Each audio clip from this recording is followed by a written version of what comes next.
I would like to welcome you all very, very warmly to this webinar, which is hosted by the NPO Working Group. We are delighted to have had about 155 people registered. I think people are probably still going to start coming in. I know we've let in at least 60 people by now.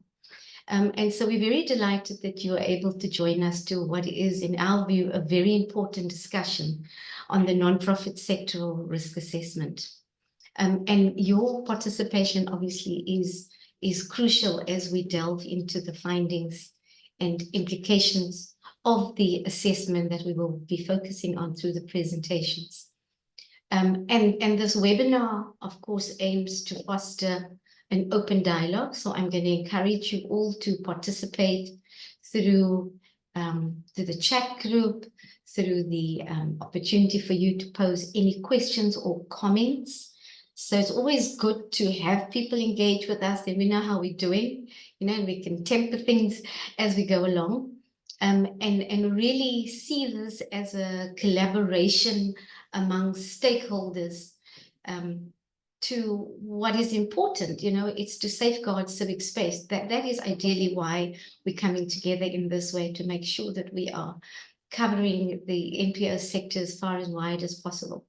So we've assembled an esteemed group of panelists.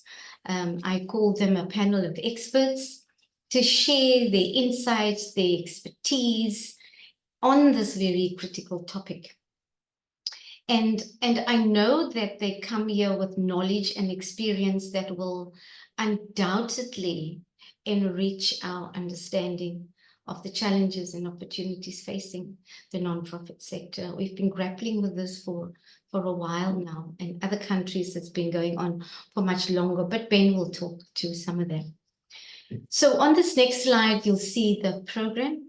And what we've done is plan it out very nicely over a two-hour. So it will start now, and then we will aim to finish off at 12. We'll be very mindful of everyone's time.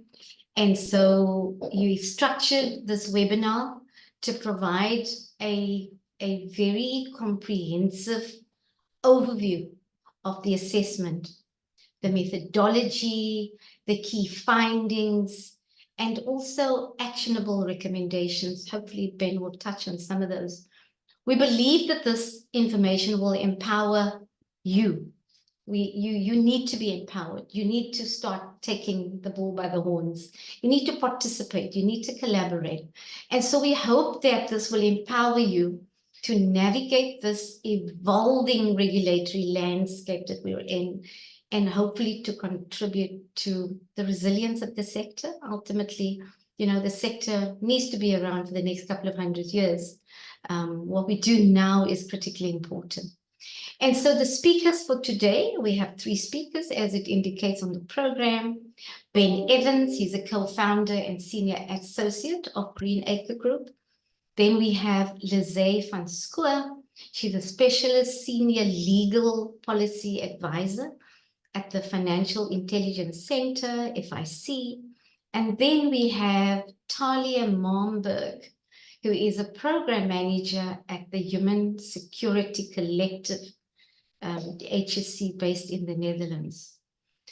This, of course, will be followed by a Q&A session that will be moderated by Anne Bown. Anne is a consultant to the nonprofit sector.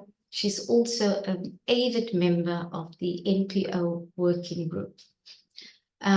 So that's the program for the day. We will now go to the next slide. And this is a question, or rather results of the responses to a question that we posed in the registration forms. And this is what you have all said. So the question was, how would you rate your understanding of the AML/CTF? So that is anti-money laundering and counter-terrorist financing regulations as it applies to the non-profit sector. And as you can say, we were trying to, of course, establish your understanding. And some of you, 46% of you have said, of those who responded, have said that they have a poor understanding. 34% have said it's fair. 14% good. So we assume that good means they have enough to go by to navigate themselves around what is happening. And then, of course, 6% said they have an excellent understanding. Well, that's fantastic.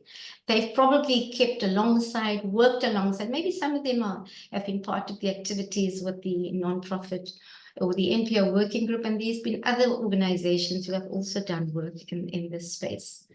So you can see that is what you've all said. I want to thank you for actually responding. So it does give us a really good sense.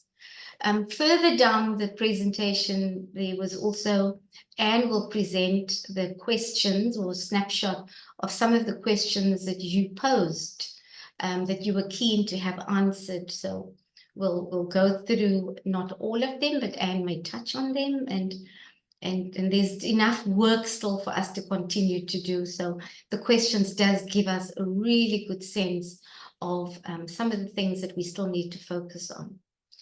So on the next slide then, I'm now going to hand over to Ben Evans. Ben is the co-founder, as I said earlier on, just a very short bio on Ben. We're of course very privileged and delighted to have Ben join us. I think Ben is supposed to be on the on holiday at the moment. I'm pretty sure Europe is on a break, a mid-year break, I think. But Ben is joining us from Cambridge, UK. And so Ben is the co-founder and senior associate of the Greenacre Group. He developed and devised a methodology for assessing compliance with FATF, Financial Action Task Force, specifically on Recommendation 8, and advised governments and civil society in Europe, Asia, and Africa on FATF-RA compliance, as well as providing expert submissions to FATF, the World Bank, the APG, European Centre for Nonprofit Law, and others. So I'd like to invite Ben now to present what he wants to share with us. Thank you, Ben. Thanks, Ferial. Good morning, everybody. I'm happy to say I'm actually in the office this week. You've managed to time things perfectly. I have been on holiday and I'm away to see family again next week, but yeah, you haven't dragged me away from my holidays. I am in the office. Thank you for that introduction. Just to expand on that a little bit. So my background, although I am now, as was mentioned, with Greenacre Group, my background before that, I worked with the UK government for the Charity Commission, which is the regulator of NGOs. I was there for 12 years. And before that, I worked for an NGO. I was a fundraiser for an arts NGO in Liverpool. So I have the background in NGOs themselves as a government regulator, but the last 20 years, I've been working on this issue of terrorist financing and NPOs and this issue of FATF, the Financial Action Task Force.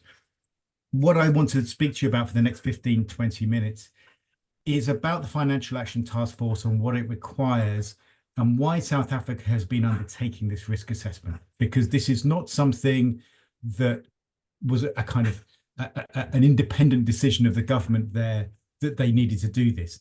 South Africa is complying with international regulations which require every country in the world to look at their money laundering risks and their terrorist financing risks in the whole.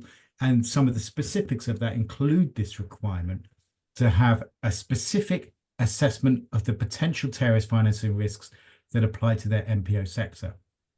It's quite a complex area. It's quite a detailed area. And in fact, there's a kind of industry of terrorist financing, anti-terrorist financing and money laundering globally.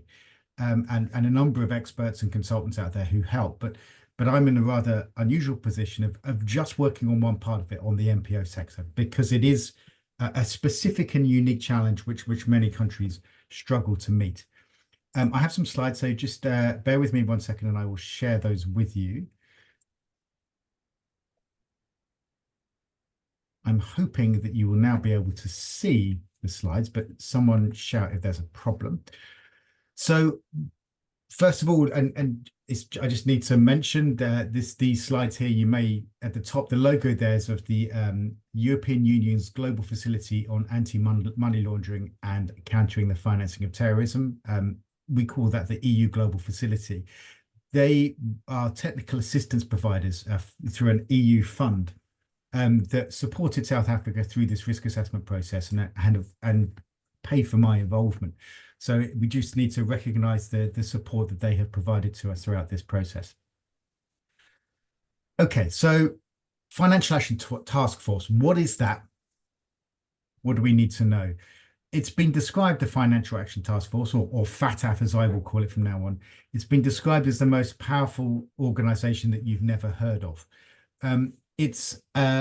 Essentially, it's a group of countries. It's a membership body that has a small secretariat based in Paris, but gets its power from its members, which are largely governments, to set and then assess standards on money laundering and terrorist financing.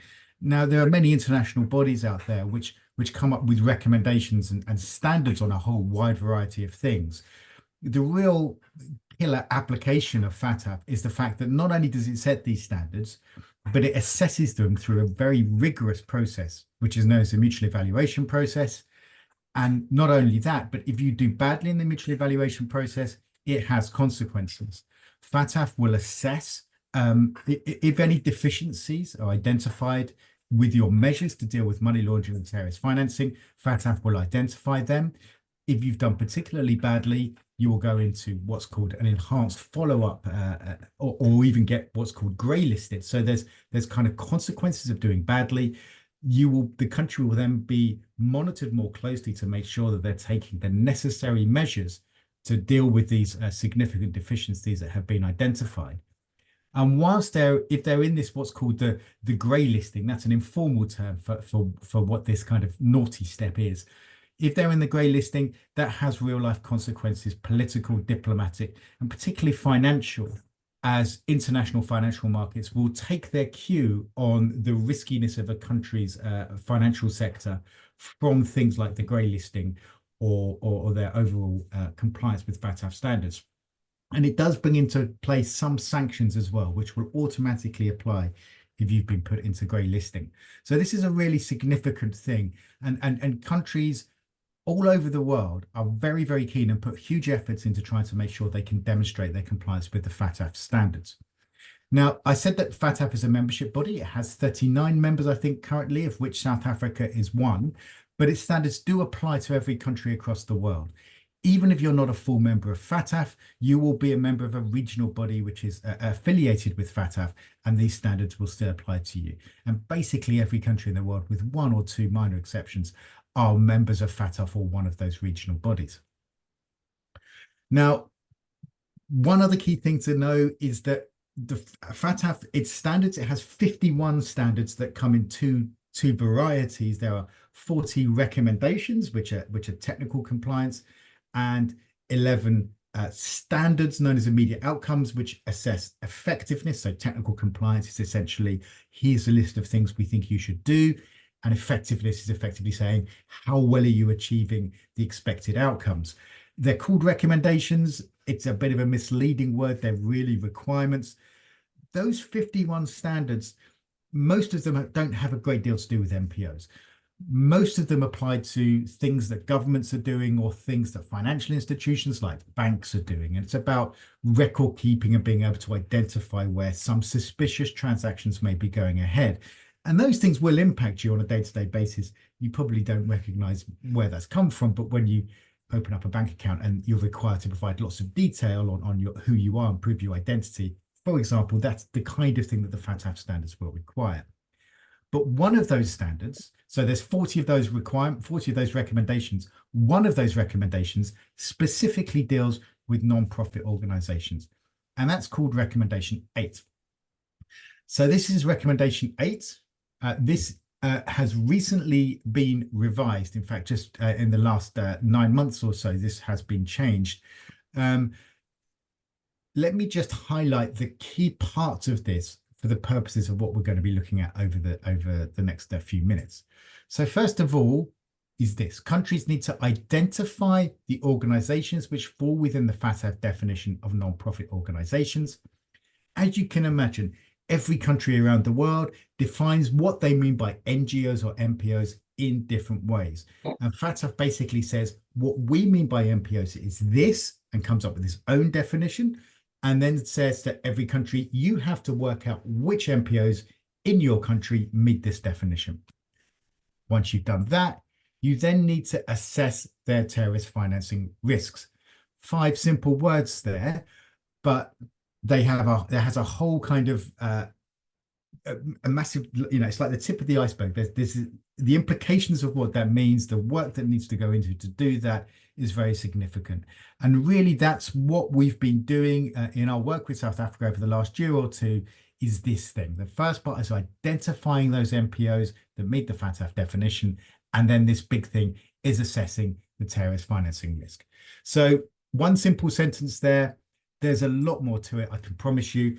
Here are 3 of the documents which provide a great deal more detail. We have the FATF recommendations themselves on the left-hand side there. They're also supported by what's called an interpretive note. So this is further guidance which interprets what recommendation 8 means. That's another 6 or 7 pages which elaborates what FATF expects to see. On the right-hand side there, we've got what's called a best practices paper. As it says, this is not binding, but this is basically further guidance on how FATF thinks what the best practices are in terms of compliance with recommendation 8. That's another 100 pages or so of guidance there. And in the middle, it's the oldest document, but really it's the root of FATF's current thinking on NPOs and terrorist financing. That is called the Typologies Report. It was what it's referred to as, even though that's not the title. And that basically is a survey of terrorist financing risk in the NPO sector globally. Now, just to give you that broader context, FATF accepts that terrorist financing in the NPO sector is rare, but it does occur. The Typologies Report gives us examples, and we continue to see a few isolated examples of terrorist financing in the NPO sector around the world. Now, when you're looking at this from an NPO's point of view, you see hundreds of thousands of NPOs in a country like our South Africa, and a handful, a tiny number, a dozen maybe, of NPOs that are in some way implicated or suspected of having some links to terrorist financing. So that looks like a tiny, tiny, tiny number when you consider the hundreds of thousands of organizations that are legitimate and are operating in your country. But you also have to keep in mind the viewpoint of security specialists, people whose job it is to protect the country from threats from terrorism. They have a small number of cases, and for them, NPOs loom a lot larger. If you only have 50 cases a year and 5 of them involve NPOs, that's 10% of the total. So for them, it can look like a much bigger problem than it does to the NPO sector. And reconciling those 2 viewpoints is a real challenge that countries have to meet. And part of the job of the risk assessment is to do that. Now, I mentioned that recommendation 8 itself was reformed just 9 months ago. This best practices paper was released in 2023 and updates the last version, which came out in 2016. I've been working on this for 20 years, and I can tell you that the overall global policy approach has shifted from one saying NPOs are vulnerable to terrorist financing and we need to really take action, to the position we're at now with FATF, where FATF says, look, we know that the vast majority of NPOs probably have little or no terrorist financing risk. But this is an extremely serious crime when it does occur.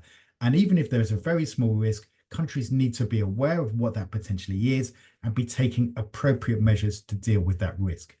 It's all about the issue of consequence. If terrorist financing occurs in the NPO sector, the consequence in terms of potential terrorist activity is very significant, but also the consequence in terms of the damage to the reputation of the NPO sector is very significant too. So what we have to do is to try to understand what that risk really is and where that risk really is, to make sure that the measures we're taking are appropriate to the risk that has been identified. That's fundamentally what underpins the entire approach of FATF. And that's what this risk assessment is about, for us to really understand what the potential terrorist financing risk is and where it likely is, so we know that we're doing the right things, the appropriate things to deal with that risk, bearing in mind that most NGOs probably have little or no risk. So what steps do we take? This is what's called the FATF methodology. So essentially, I mentioned earlier that FATF will come and assess every country on their compliance with the FATF requirements. One of the good things is they tell us exactly what questions they will be asking of a country, and that's put into this methodology. The methodology covers all of the 40 requirements, and they're broken down into separate kind of issues that will be covered. For recommendation 8, there are 6 areas which are covered, and the first of those, recommendation 8.1, covers this issue of the risk assessment. And you can see that even 8.1 is then broken down into separate steps. This is the most important part of demonstrating compliance with recommendation 8, because everything that you then subsequently do in terms of outreach or regulation or collecting information needs to be risk-based. It needs to be based on an understanding of the actual risk. So we have to do the risk assessment first, and we have to do it right, because it's the foundation for all of the other activities under recommendation 8. This is what FATF says about how we do that risk assessment. And as you'll see, it's broken up into 3 main steps. The first one, which I've put up here, identify which subset of organizations fall within the FATF definition of NPO. So this is, as I said, FATF has its own definition of NPO, and we have to kind of try to align that with local definitions.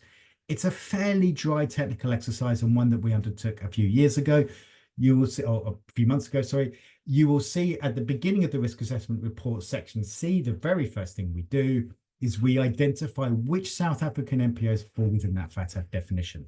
That's the scope of the assessment. The next stage is to understand what the nature of the terrorist financing risk is. So risk is usually assessed as a combination of threat and vulnerability. So we look at what the terrorist financing threats are.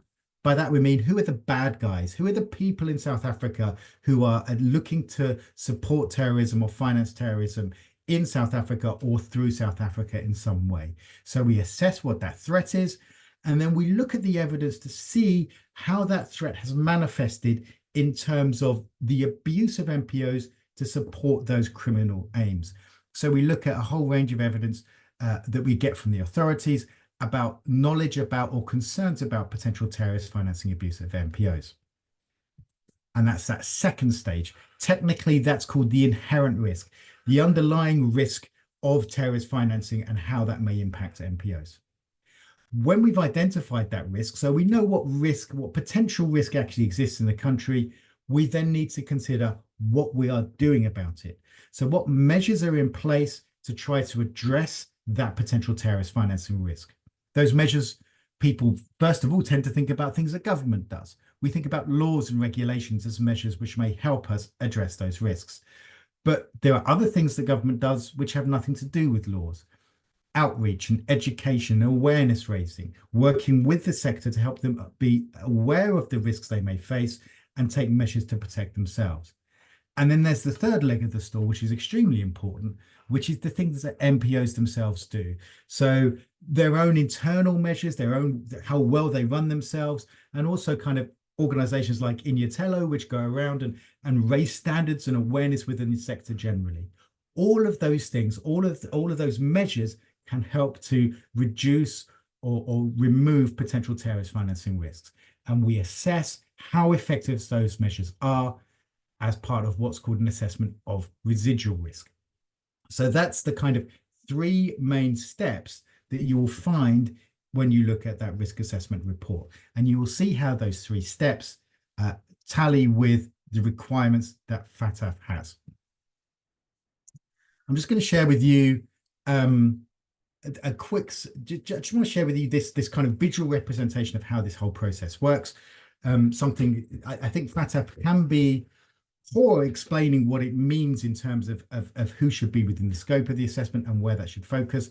And they produced finally in 2019 this graphic, which I think helps explain it better. So if you imagine all civil society, I would describe it, fits within this circle. So any organization which is non-governmental and non-profit making fits within the circle. Now, FATF has its own definition of NPOs. That definition, for example, excludes private associations, political parties, trade unions, microfinance institutions. Whilst those are part of civil society, they don't fit within the FATF definition of NPO. So our first job is to work out which organizations fall within that FATF definition, which is that orange segment on the left-hand side. And then we assess the risk and work out what is the subset of the sector that is potentially exposed to terrorist financing risks. Most NPOs will have little or no terrorist financing risks. Which are the ones that do have a potential risk? And that's that dark orange segment there. And everything we then do is about how we're working with that dark orange segment to help them address the risks they may be exposed to. The risk assessment relies on data and analysis. The data that we obtain, so there's a fairly kind of exhaustive process because we want to demonstrate we've considered every potential risk that may exist so that we can show that there's no kind of stone left unturned in terms of identifying where those risks may be. So we get what's called quantitative data. That's facts, that's statistics, data on NPOs, data on terrorist financing. We spoke to all of the law enforcement and regulatory authorities and intelligence services about any information they had, convictions, prosecutions, investigations, suspicions about terrorist financing in the NPO sector. And we collated all of those things and analyzed them to find out what common patterns emerged, what similar types of organizations seem to be emerging, and what NPOs never turned up in these case studies, so we can show that they probably have little or no risk. Because it's rare, we also need to rely on qualitative data. So that's expert opinion, essentially. So we speak to experts from the authorities and from the sector through an NPO sector survey about what their perceptions of the threats and the risks and the vulnerabilities are. And we take those into account too. And we also do a literature review. So there's various other risk assessments which the country is required to do as part of FATF compliance. We look at any other formal assessments of the terrorist financing risk or the sector in the country. And we also look at other risk assessments from the region or internationally to try and understand South Africa's risk within that kind of broader context. In terms of the assessment, the tests that we use, particularly for the mitigating measures, these are the three main tests. So when we look at the things that government or NPOs do to address their terrorist financing risk, we are testing to see, are those measures effective? Are they risk-based? Targeted, risk-based and proportionate is the kind of the full test there. They've got to make sure that they are targeted at where the risk is, that there is a risk that we are trying to address, and that the measures taken are proportionate to the level of the risk that has been identified. And finally, we have to make sure that those measures do not inhibit legitimate NPO activity. One final thing I just want to raise with you. So this process that we undertook over the last 18 months or so, my job really is to provide methodologies and data collection tools and analytical tools, and to provide support and advice throughout the process. But the risk assessment, as far as possible, is locally owned. So whilst I provide that guidance and the tools, the assessment needs to be done locally, and that is done through two groups. We had a technical group, which is made up of usually 2 or 3 people. In this case, it was myself with colleagues from the FIU. But then we also have, more importantly, this oversight group.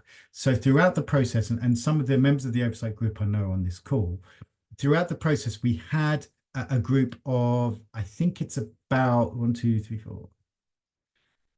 25 people from the government and from the sector who were consulted throughout the whole process. So they were seeing drafts of the risk assessment as they came through. We explained to them in detail the methodological approach that we took. We sought their advice and assistance in obtaining data and in understanding the information that we'd received. So there's this constant kind of discussion with this oversight group to make sure that the risk assessment was a true reflection of the risk in South Africa and properly balance the concerns from both the security side and from the civil society freedom side of things. And just my final slide here is the oversight group that we had. And as you can see, we've got on the left-hand side the authorities, and on the right-hand side we have NGOs. So I think we got a really nice balance of interested parties there to make sure that we did this process in the fairest and most effective way that we could. Okay, I will finish my comments there. And I'm happy to take any questions that you may have, I think, at the end of our time. Thanks, Ben. I mean, I think that was good context, also some great insights from you and information. And as you say, it's been going on for a couple of years. It's amazing how time flies. I think, remember May when you guys all landed here in Cape Town and we came together. It's been a little while. I see the hand up from Wynoma, Cupido. Wynoma, we are going to have a Q&A session after all the presentations. But if you have a burning question right now, you may present it. Okay, I just want to understand something about, he says there's a certain group in Paris, if I understand correctly, who's very powerful, who have, make up these roles, for a lack of a better word. My concern is okay, not a concern. Can that group not be biased about what is terrorism? Because if you look at what's happening in Hamas and Ukraine, I mean, what is considered terrorism? Some people might call them people just fighting for their freedom. And I'm going to using the example of where Israel has bombed certain NGOs or people from NGOs who they have decided I don't know why, but isn't that a biased decision by that group? Because they decide who should fight for their freedom and who should not. That's a really penetrating question. Yes, absolutely. I'm just going to actually share with you my screen again, because I just want to show you who the members of FATF are, the full members. So these are the countries that make the rules. And you'll see there, one thing is that there's a heavy bias towards Western countries. And in fact, when FATF was first established, it was essentially the EU plus America, Canada, Japan, and one or two others. There has been some expansion over recent years to include countries from the global south, but you'll see that, I wouldn't call that the most representative group of countries that you might wish to find. And there are legitimate criticisms, I think, of FATF about that. You may also notice the little asterisk there that the Russian Federation has been suspended because of the actions in Ukraine. And there's obviously political issues about what is considered to be terrorism and what is not. Russia's been suspended. Israel, as you can see, remains a full member. I'm not going to get into the politics of it. That's not my job. But what I would say is that, yes, of course, there are those concerns. There's also the concern that you quite rightly point to about what terrorism actually is, how to define terrorism. There is no, some people may argue about this, but there isn't really a globally agreed definition of terrorism. FATF doesn't define what terrorism is. It leaves it to individual countries to say what they think terrorism is. And some countries abuse that definition, for sure. We see authoritarian regimes that will define opposition groups as terrorist groups. We could spend weeks discussing this with experts from around the world. We're not going to solve that problem. I think all I can really do is say, yes, you do have a point, and I acknowledge that. And there are ongoing discussions about the legitimacy of FATF and what terrorism actually means within any given context. Yeah, thank you very much, Ben. I know, thank you for the question. I know there's one more question, but if I may, can we proceed with the next presentation? As I said, Anne will deal with the Q&As immediately after the third presentation.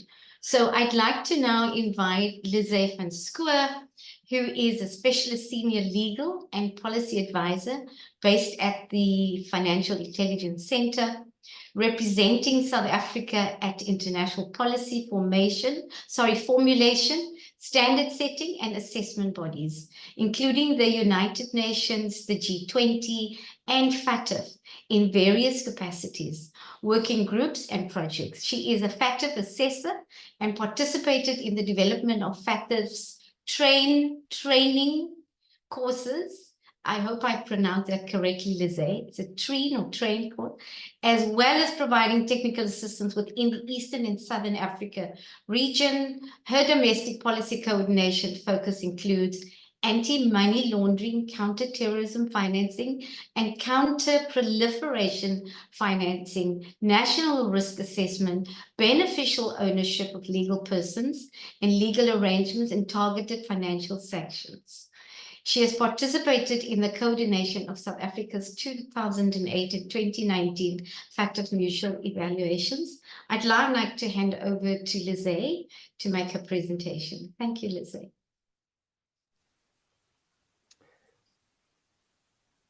Good morning, and thank you very much for that warm welcome.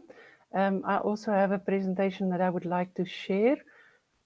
So after all of that, I think I'm here in my capacity as a representative of the Financial Intelligence Center. Actually, I think I need to ask Suzanne to help me to share. I can't seem to find the presentation on my screen. Okay. So, well, thank you so much. Now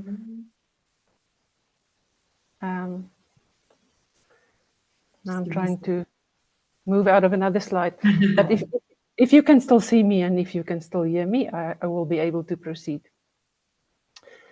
So thank you for this opportunity to be able to present to you today. As indicated, I'm here in my capacity as a representative of the Financial Intelligence Center.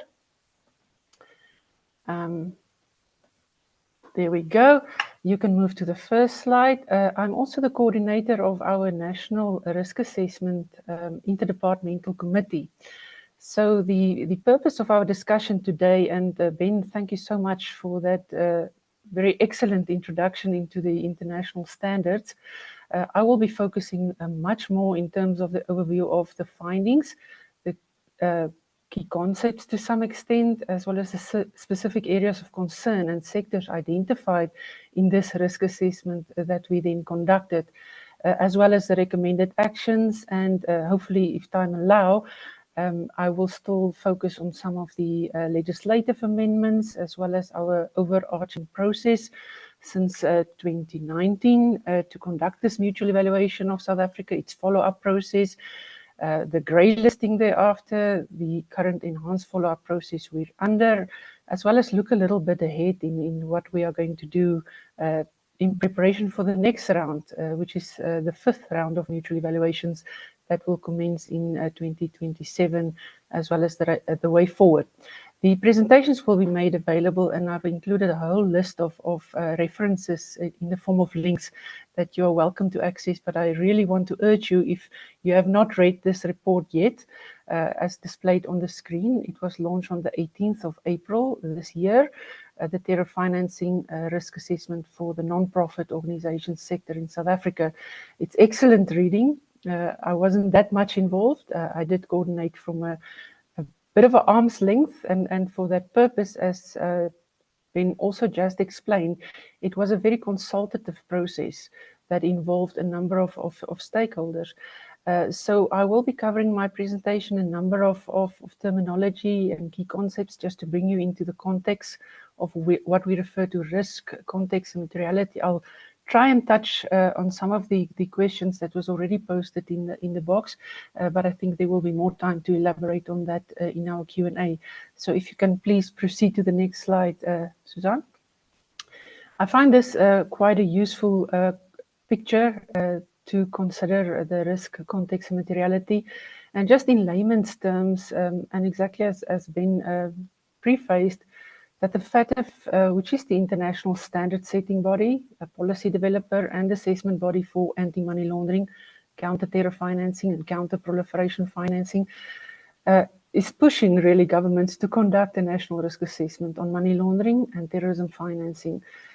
Through the standards that it's developed, the recommendations and the effectiveness criteria then to identify, assess, and understand its risks, the risk countries face, And it states that countries should also designate an authority or a mechanism to coordinate actions to assess risks. So this process that we undertook to deliver this product in the form of a sectoral risk assessment have as its goal to ensure that the standard and in our country are effectively mitigating the risks as we understand it, that the risk assessment is clearly intended to serve as a basis for an application of a risk-based approach and to ensure that the measures are commensurate with the risk identified. So there's also a very valuable site that I can point you towards, which is the Global NPO Coalition on FATF, that you are most welcome to read about in more detail.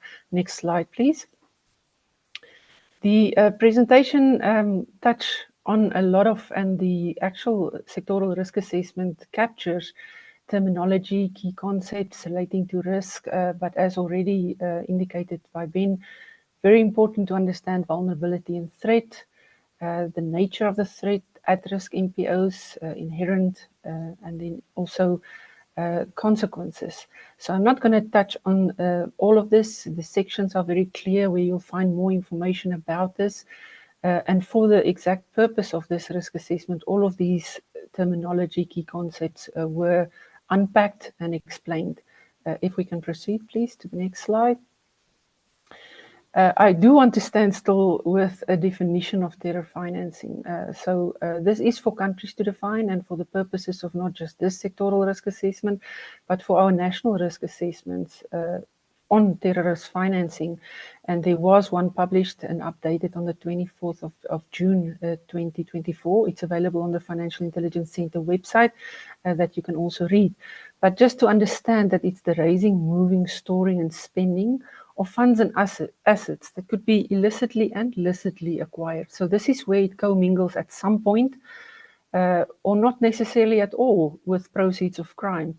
So the interrelatedness of proceeds of crime comes into consideration here, where criminals or money launderers can also exploit non-profit organizations for the exact purpose of raising, moving, storing, and using funding for their terrorist initiatives, their operations, their activities, for sustaining an individual terrorist anywhere in the world, not necessarily in South Africa, and to actually provide funds and services or support towards such extent. This is contained in our broader definition when we conduct terrorist financing risk assessments.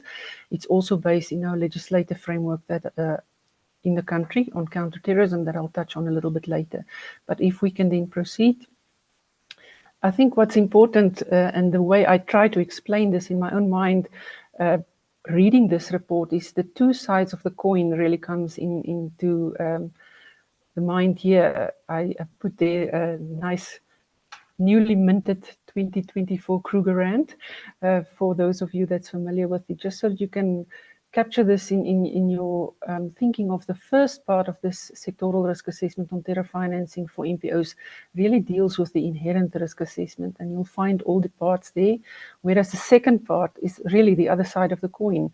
If then, so what then in terms of mitigating measures. So if we can proceed, I'll try and touch on this as well, so it will really make sense to you that when the key findings of this risk assessment was evaluated and identified in part one, we were very much alerted to the fact and was confirmed that there are no known convictions of terrorist financing abuse of NPOs in South Africa at the time of conducting this assessment, that the case studies, and there's in excess of 16, if I'm not mistaken in the report, indicates NPOs that possibly been abused for terror financing as identified through perceptions and other surveys by law enforcement agencies, intelligence agencies, supervisory bodies and regulators. It's also case studies that came to our assessment in terms of regulatory interventions, active investigations, and suspicions really raised by various institutions and regulators. But it's important to keep in mind that no prosecutions or arrests took place at the time of conducting of this sectoral risk assessment. That can, of course, change in time to come.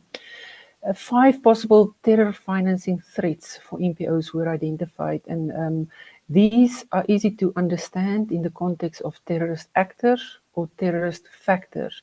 And you'll recognize this as international factors that every country in the world, but more so specifically in South Africa, was identified as threats. We are referring here specifically to an international organization called the the Islamic State, or ISIL, in the Levant, as it's known, and its affiliates in Africa. Closer to home, across the border in Mozambique, Al-Shabaab and its affiliates, known as Al-Shuna Al-Jamaa, a Nigerian terrorist group that operated in the Niger Delta, known as MINT. It stands for the Movement for the Emancipation of the Niger Delta. We also include this under our understanding of threats, domestic right-wing extremists, and last but not least, Al-Qaeda and Al-Qaeda affiliates, specifically those operating in the Arabian Peninsula and in the Islamic Maghreb. Next slide, please. From these threat factors, 10 possible pointers were identified that indicate the nature of the terror financing threats for NPOs in South Africa. And those are very specific, but also more general. From those specifically relating NPOs relating to the raising of funds and other support for terrorists, to those that's just being used or exploited with or without their knowledge to be involved in either the raising, movement, storing or use of funds. So whether it's an NPO established particularly for the support of domestic or international terrorist activities, or just being used as a conduit through its bank accounts or through its beneficial partners or through payments of ransom, etc. Furthermore, 5 features or characteristics of activities were identified through this sectoral risk assessment, which increase the risk of terror financing abuse. These are critical, and I'm going to refer to it throughout my presentation, because based on these 5 inherent vulnerabilities, our assessment formed our finding of an inherent terror financing risk for NPOs in South Africa of being considered medium. That's not low and it's not high, it's somewhere in the middle. So on a scale of 1 to 10, as one of the questions were posed, I would put that at a 5. NPOs established or operated by individuals with known terrorist sympathies, being first, second, in no order of priority, NPOs with activities in high-risk foreign jurisdictions, and the sectoral risk assessment referred to in detail how that was ascertained through the data and the sources of information that was collected. NPOs with links to communities who are sympathetic to terrorist causes, including far-right or right-wing extremist causes, NPOs receiving funds from and transferring funds to high-risk countries, and NPOs using unverifiable methods for raising or transferring funds. Next slide, please. This was arrived through, as Ben indicated, a methodology developed whereby a vulnerability through significance and prevalence were ascertained on a heat map or a vulnerability matrix as indicated. And again, I'm not going to go into too much detail here, but as you can see based on all the information at the disposal of the compilers and reviewers of this risk assessment, 7 vulnerability areas were identified. And on the screen they're displayed from NPOs established or operated by individuals with known terrorist sympathies right down to unregistered NPOs. Those were risk rated in terms of significance and prevalence by the experts that participated in this exercise, and consulted with all the reviewers as indicated in the oversight group. And the result then were the medium inherent risk as indicated. Next slide, please. So from a significance and prevalence of the assessed potential of inherent vulnerabilities, the adequacy of mitigating measures were also assessed. And this was the second part of the assessment, or the other side of the coin, as I explained right up front.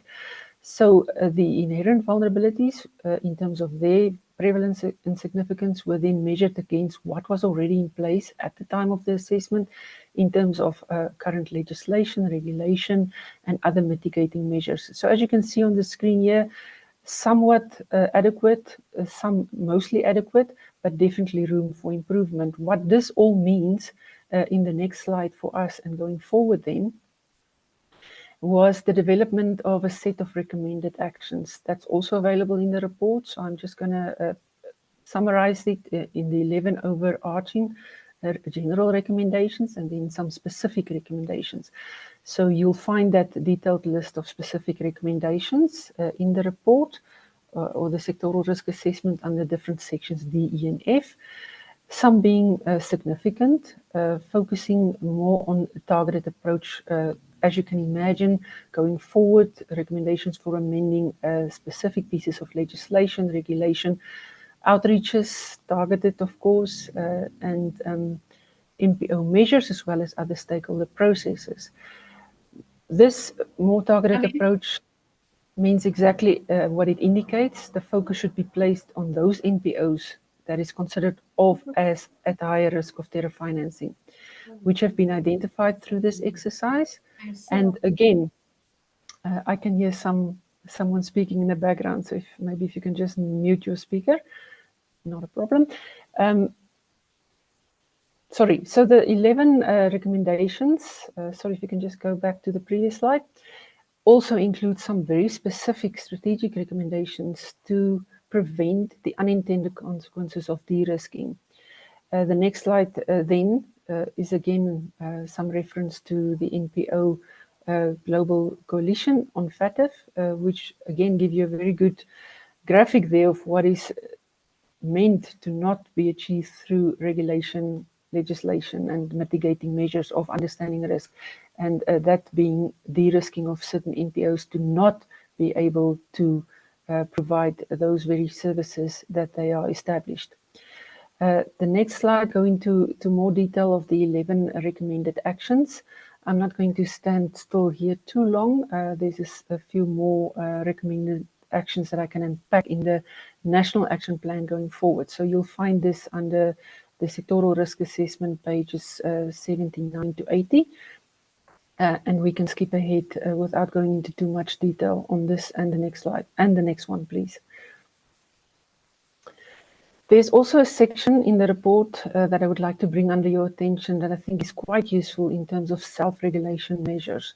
So after all is said and done, and this whole set of regulations is set of recommendations is put forward, I think there's a level of self-introspection that can also be conducted from NPO's side. So now that you understand, and after you have read through this report and consulted some of the other literature, and hopefully after the session today, understanding those NPOs that are more at risk for terror financing, there's a recommendation in the assessment for self-regulation for them then to document or establish a documentation policy outlining their commitment to preventing illicit activities.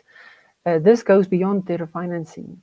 So as I explained in the brief definition, I included as one of my first two slides, money laundering and proceeds of crime, illicit activities can also lead to terror financing, and that should be taken into consideration with your understanding of where you stand as an NPO in collecting, disbursing funds through donors and towards your intended consequences. So also to educate employees and volunteers about anti-money laundering and counter-financing of terrorism regulations, your policies and procedures to identify and report suspicious transactions. This is a general requirement. Non-profit organizations, as a rule and as a sector, is not obliged in terms of the Financial Intelligence Center Act to submit suspicious transaction reports, but this is a voluntary reporting consideration that can be made. NPOs should be empowered to elect ethical and untainted leadership and capacitated in their clear roles and responsibilities. Umbrella bodies such as the NPO Working Group and the session we have today are encouraged through the report and its recommendations to conduct community-wide workshops, roundtable dialogues, and ongoing discussions really to disseminate information, not only now, but hopefully also in future. To be done in coordination with other stakeholders, not only from the financial intelligence but also from other institutions that participated in the process, the Department of Social Development, the Revenue Agency, as well as the company registrar. For instance, include here other stakeholders, stakeholder engagement with community through media and ongoing communications are encouraged, and then a whole list of other recommendations for self-regulation measures. So I encourage you to also read through that section. I think it's about from page 104 upwards. If we can proceed then to the next slide, please. I did mention I'm going to touch a little bit on what has been done subsequently, or I should say running concurrently in parallel with our understanding and conducting of risk assessments.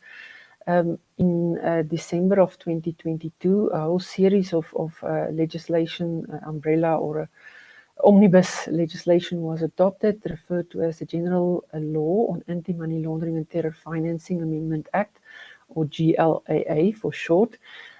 It included amendments to the Trust Property Control Act, the Non-Profit Organization Act, the Financial Intelligence Center Act, the Companies Act, and the Financial Sector Regulations Act. At the same time, amendments also took place in the country's counterterrorism legislative framework. That's the mouthful there that we know as POCTATARA for short, but it's the protection of constitutional democracy against terrorism and related activities Act that was also amended in December of 2022. That was primarily in terms of addressing some of the shortcomings and deficiencies in our mutual evaluation of 2019 as published in 2021.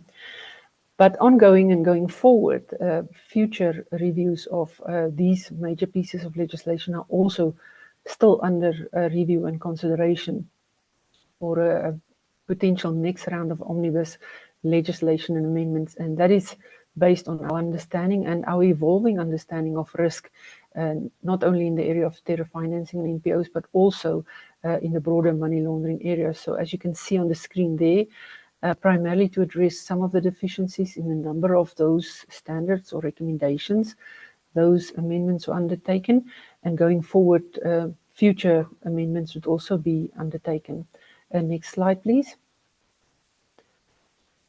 I tried to summarize the process in 2 boxes. I've also been working in this area for a number of years, and sometimes I think we confuse our audiences with all the methodology and assessment criteria and recommendations. But for the purposes of our exercise today, I think if you can understand the dual processes underway since our previous round of mutual evaluation by the Financial Action Task Force that took place in December, and the report that was published in 2021, and then in preparation for the next round that I indicated was already on the cards for us in April 2027. We are still in a process of enhanced follow-up for recommendation 8, the technical compliance aspect thereof, that first addressed the whole suite of recommendations. For our purposes here, primarily focusing on recommendation 8, but there's also related aspects in the recommendation 1 that deals with the risk assessments, 13 with cross-border correspondent banking, and 24 and 25 that deals with beneficial ownership of legal persons and legal arrangements. The 2021 mutual evaluation report looked back at our assessment over the period 2014 to 2019. A lot happened subsequently. In this enhanced follow-up process for the technical compliance, we have moved the dial from non-compliance under recommendation 8 with all its sub-criteria 1 to 6 to partially compliant. And a third report, that is a third follow-up enhanced report, was just published on the Secure website, whereby some additional considerations were taken into account by the reviewers, based on all the work that subsequently transpired, including the technical assistance we received through the European Union Global Facility, the conducting of the sectoral risk assessment with the methodology provided by the Greenacre, and with Ben's very able and knowledgeable assistance. So this is the process that we're looking at amending for the purposes of the deficiencies identified in that very specific recommendation.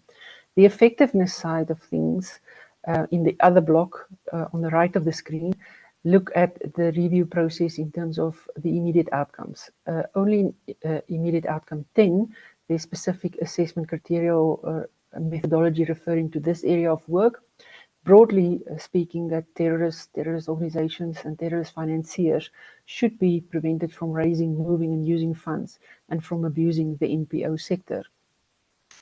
Here, we were found lacking in terms of the assessment of our effectiveness criteria in the findings of that mutual evaluation of 2019.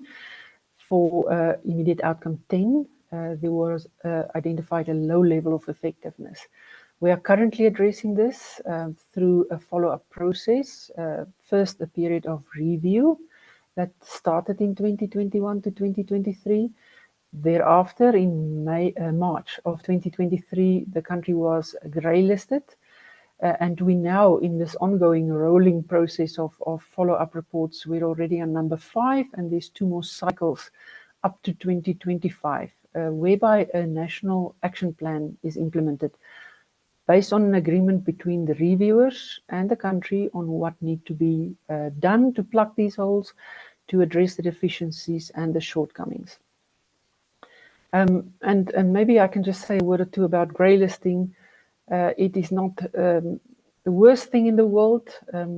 Some policy advisors will tell you we all just need a good crisis to see a lot of things kick into motion in terms of the momentum that was built.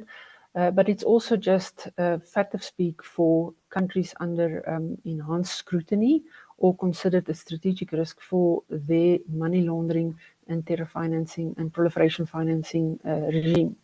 So through this process of attempting to address the deficiencies in the National Action Plan, as a country, we hope to exit this process. But as I indicate, the purpose of meeting the technical criteria specifically within the enhanced follow-up process through addressing those specific recommendations. The next slide is just giving you a breakdown of exactly what is still required. First, the summary of a report that is actually available. I've alluded to the fact that the next one is already out, but this one you can read through specifically. It's published on FATF's public website. That's our November 2023 South African follow-up report, whereby I just provide an update of the criteria 1 to 8, 1 to 6. Moved from non-compliance, as I indicated in 21, to partially compliant. There are still room for improvement. I think the most recent one looks a little bit better. What you see on the screen here is the November 2023 finding, whereby we still considered partially compliant. At the time, it was taken into consideration that South Africa, since its mutual evaluation, has amended the NPO Act, that the main improvement has been to require the registration of a certain category of NPOs at risk, so that accounting and reporting measures can be implemented against them. We were also credited for the fact that we started taking steps to address administration and management of NPOs to mitigate terror financing risks, that our authorities have a range of investigative powers to investigate suspected terror financing activities involving NPOs. But the big negative here was that we still need to do work on assessing terror financing risks and threats of NPOs, as well as to review whether the measures taken address these risks. I just need to say that this report came out prior to the publication of the sectoral risk assessments in April this year, 2024. Therefore, the finding you see on the screen here was based on the information at availability. But if you go back to the FATF website, maybe in the next few weeks, you might find a different finding there under recommendation 8 and the finding. The next slide, please. This timeline is just to indicate you how we moved from preparing for those mutual evaluation that was conducted in October, November in 2019 up until what still need to be done by the close of our National Action Plan, which is January 2025. Next slide, please. This is a summary of all outstanding actions in the effectiveness criteria to exit grey listing. You'll find this in some of the media statements that was published by National Treasury. So I've just highlighted every time there's reference to risk. Nothing on this slide is specific to NPOs. immediate outcome 10 and 11 there refer to addressing deficiencies elsewhere. The concern in relating to terror financing NPOs is also linked to the understanding of risk in immediate outcome 9, whereby South Africa is required to develop an update and review of our terror financing risk assessment, as well as developing a national strategy, which I can now announce was adopted by the Justice, Crime and Security Cluster as of yesterday. So major improvements in some of these action steps were undertaken, and as you can see, some of those deadlines already expired in terms of the timeline, and all need to be concluded by January 2025 for the country to receive a team of reviewers and another on-site visit, and then hopefully, if all goes according to plan, exit this grey listing process sometime mid-year 2025. Next slide, please. I'm coming towards the end of my presentation. This is also just a big overview of how everything really fits together in terms of enhancing the effectiveness of our overarching anti-money laundering, counter-financing of terrorism and counter-proliferation financing framework. It's really just to indicate to you that everything here is aligned with our understanding of risk, and the mitigating measures undertaken thereafter feeds into this bigger process of how supervision feeds into intelligence, investigations and prosecutions, and eventually confiscation, that all, of course, need to be evidenced and demonstrated in ongoing assessments. Next slide, please.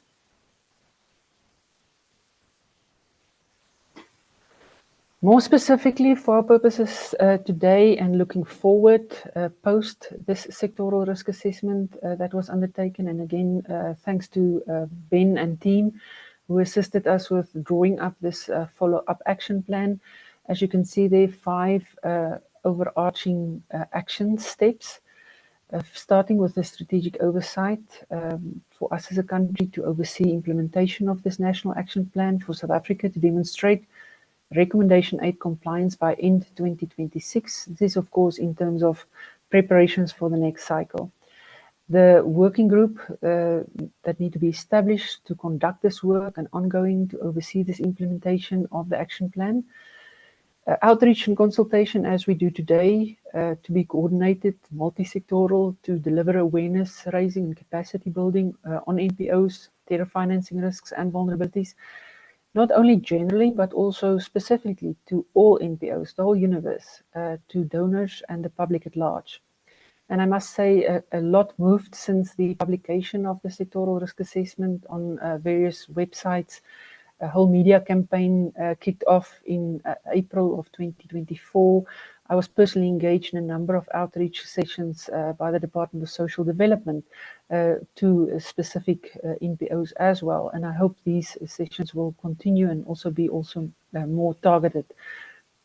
So there were also a number of government-specific engagements and also targeted advice, guidance and training.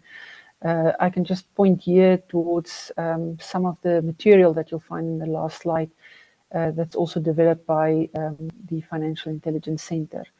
Sorry, if we can just go back, I was jumping ahead too far. But just to summarize, we also need to consider and include targeted outreach and monitoring, which, as Ben indicated, risk-based, proportionate, monitoring and oversight of NPOs that are potentially at risk for terror financing abuse.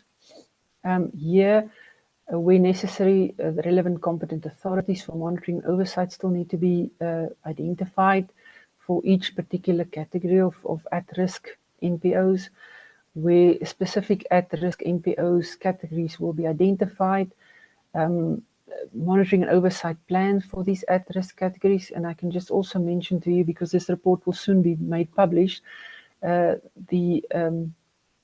will probably become known as the October 2024 South African follow-up report, or November, by the time it's done with all the editorials, will refer here to a very small category or number of NPOs at risk.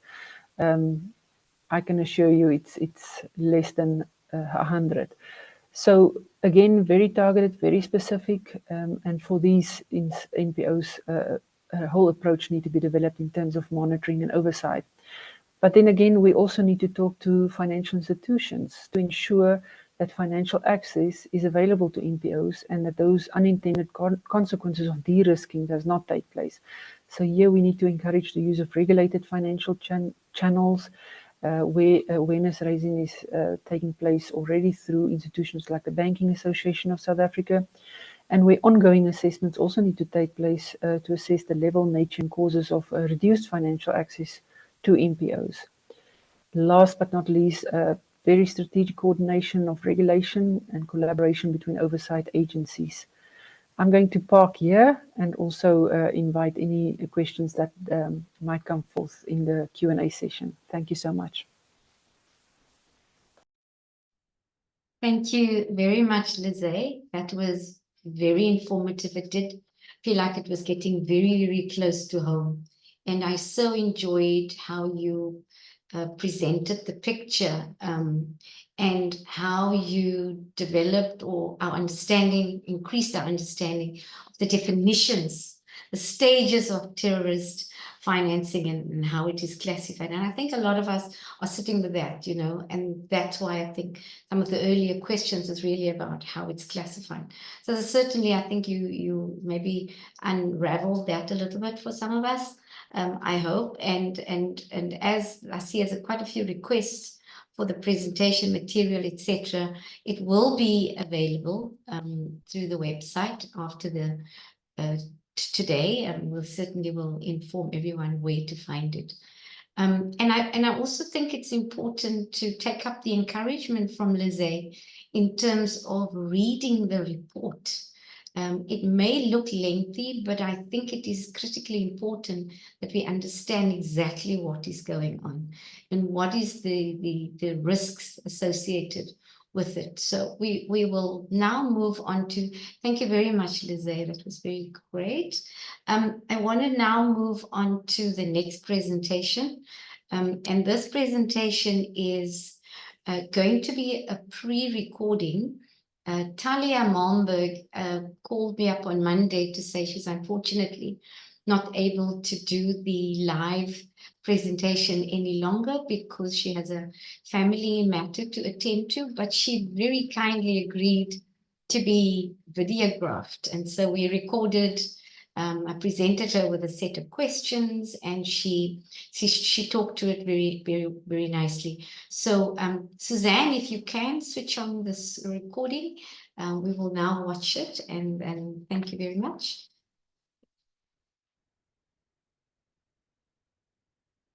Sound? There's no sound.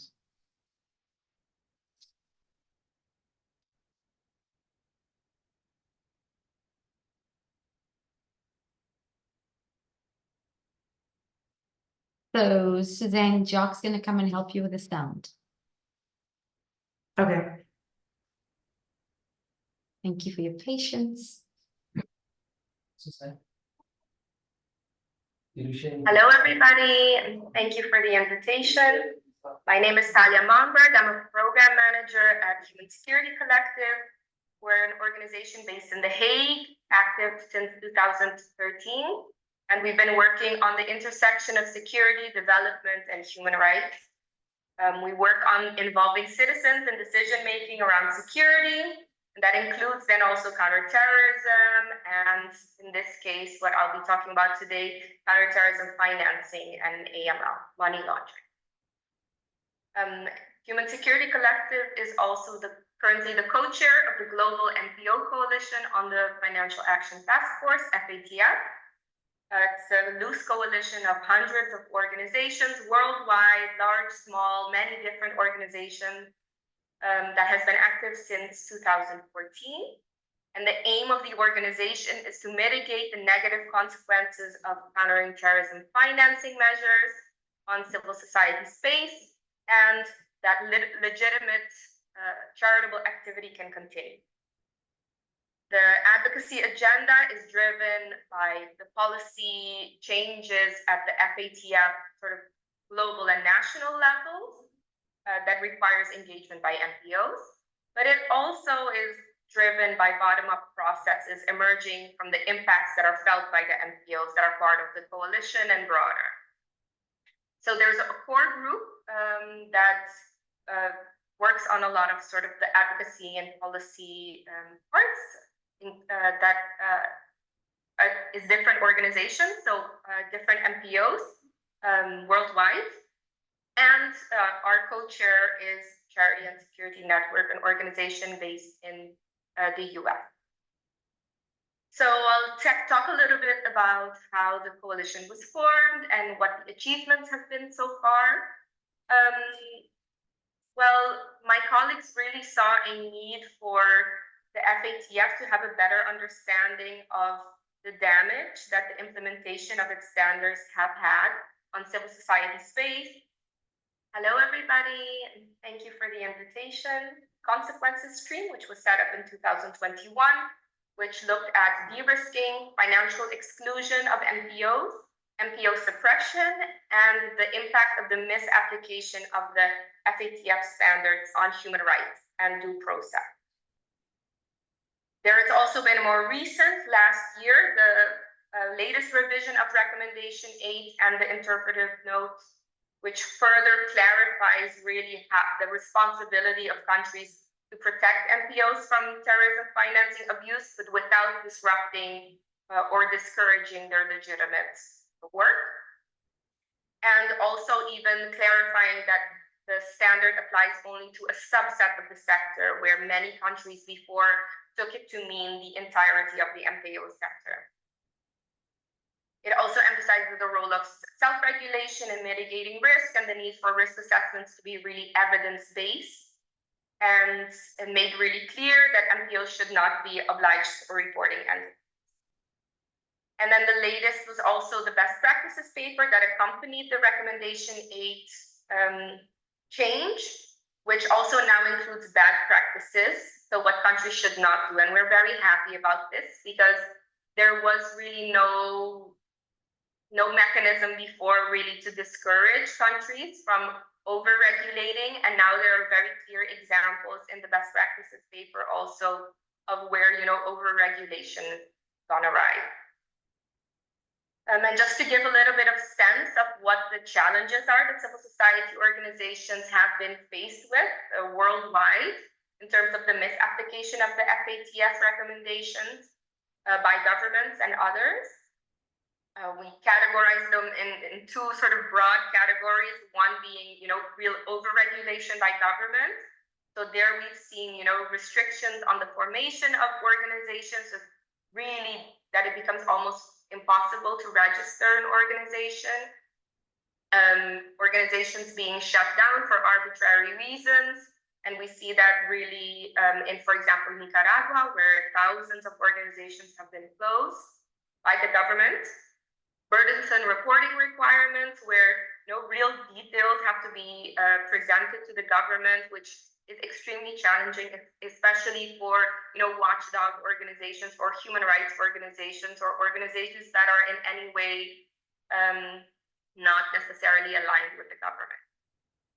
Also, legal barriers impeding the ability of NPOs to access foreign funding. We see that in India and many other countries. Also, restrictions on the access of information technology and communication technology. Also, branding human rights defenders as terrorists, we've seen very often. And yeah, that's just to name a few, but there are many other countries get quite creative sometimes and also take over some of the regulatory tools that they see other countries using. And as you can imagine, the consequences of these on the NPO sector and NGOs specifically are really huge. So it varies from NPOs having to shut down, having to stop or limit their activities, or having to redirect spending and time to comply with all of the requirements, having to redirect spending from their mission to combat government allegations, reputational damage, chilling effect on freedom of association and other human rights, inability to apply for certain grants because, for example, of the foreign funding restrictions, withdrawal of donations from donors, or just a more general chilling effect on humanitarian aid.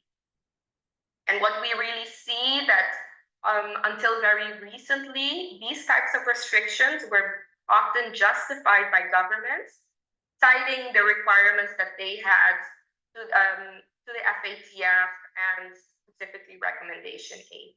And so for a long time also, governments were really being rewarded by the FATF.